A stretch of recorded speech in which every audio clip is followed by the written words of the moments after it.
స్వామి కదా, ఇలాగ పిలుస్తూ ఉంటాం. శ్రీనివాసుడు, శేషాద్రివాస, ఏడుకొండలవాడ.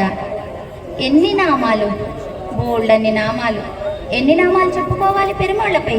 1000 నామాలను చెప్పిన భీష్మాచార్యుల వారు, స్వామి మీకు అనేక కళ్యాణ గుణాలు కలిగినటువంటి వారు, మీ యొక్క కళ్యాణ గుణాలకు సరిపడా మేము నామాలు చెప్పలేకపోతున్నాము కనుక ఈ సహస్రనామాలే అనేక నామాలుగా భావన చెయ్యండి అంటూ ప్రార్థన చేశారు. మనకు విష్ణు సహస్రనామాన్ని అనుగ్రహించినటువంటి భీష్మాచార్యుల వారు.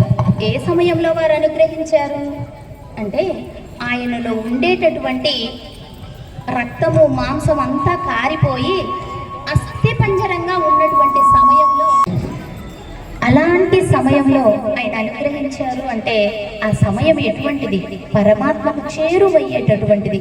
మనం ఎన్ని రోజులు ఇక్కడ జీవనాన్ని గడిపినా, ఎంత ఆనందంగా ఉన్నా, ఎప్పుడొకసారి ప్రయాణాన్ని సాగించవలసినదే కదా.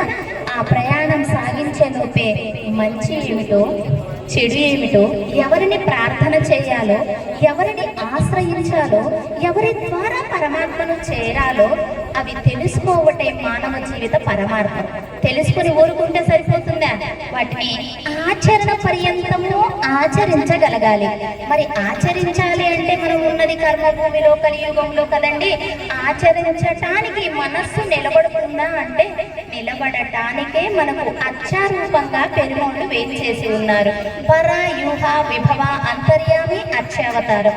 అలా అక్షరూపంగా వేయించేసి ఉన్నటువంటి 7 కొండల పైన ఉన్నటువంటి సప్తగిరీశ్వరుణ్ణి ఇప్పుడు చక్కని పాటలతోటి గానం చేద్దాం. జయ శ్రీమన్నారాయణ.